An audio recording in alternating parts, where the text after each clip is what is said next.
berobat ke sana, memang aku siap check up anak dari hamil anak emang semuanya di dokternya di Singapura gitu.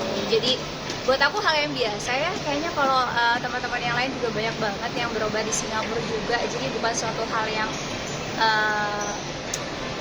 beda gitu. Jadi buat aku sih ya normal aja, kita mencari yang terbaik dari apa yang bikin kita nyaman. Karena aku ngerasa kalau di sana aku lebih punya privacy, lebih bisa santai, lebih banyak yang gak kenal, jadinya gak banyak yang ikut jadi hiruk pikuk yang lebih bikin aku jadi gak tenang. Artinya kemarin penyakit kulit biasa ya berarti? Alhamdulillah. Penyembuhannya cepat ya Mbak?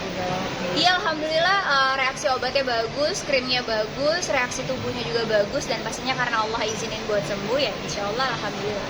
Tapi kata kaget gak sih kok Abi banyak yang minyak ke dalam-dalam? Ya pasti kaget, makanya kayak aku sharing juga, karena buat aku biar kalau ada orang yang ngalamin hal yang sama itu bisa cepet tindakannya, karena ternyata sifat Jackson syndrome ini kalau lamban bahkan bisa mengakibatkannya bahaya di dalam tubuh kita. Udah kelihatan di kulit wajah aja kan melepuh, automatically kalau itu terjadi di organ dalam kan lebih berbahaya. Dan banyak banget ternyata pada saat aku posting, keluarganya yang kena, akhirnya kena seluruh tubuh, akhirnya bahkan ada yang meninggal dunia juga. Makanya buat aku sharing ini adalah biar orang tahu pada saat ada yang kayak gini, mereka nggak percaya yang tahayul, ada yang bilang A, B, C, D, E, F gitu ya, miris banget buat aku gitu, tidak menggunakan ilmu dalam mengetahui sesuatu. Makanya dari itu akhirnya penanganannya juga akhirnya beda-beda, perginya ke alternatif, atau mungkin perginya jadi pengobatannya malah sedih, kayak Kak pakai getah ini, getah itu, segala macam,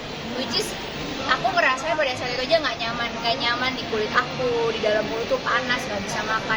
Makanya aku kenapa berani sharing, karena buat aku jangan sampai mitos-mitos yang beredaran di luar itu menjadi liar, menjadi merugikan orang yang terkena hal demikian. Gitu aja sih buat aku. Makanya kita kalau berkomentar, pakailah ilmu, pakailah adab dan akhlak gitu. Tapi sempat terganggu gak dengan komentar-komentar orang yang kamu kena penyakit apa gitu? Gini, terganggu kita gak? lihat dulu ya siapa yang berkomentar gitu. Kalau orang yang berpendidikan, orang yang punya ilmu, orang yang punya adab dan akhlak, pasti kepikiran gitu. Tapi karena yang berkomentar orang-orang yang tidak bertanggung jawab, orang-orang yang tidak menggunakan ilmu sama sekali, malah aku ketawa gitu ya, kayak wah kasihan ya, nggak ada ilmunya, wah kasihan ya, cuman mau komentar memperkeruh keadaan aja gitu. Atau mungkin yang mirisnya lagi adalah yaitu ya,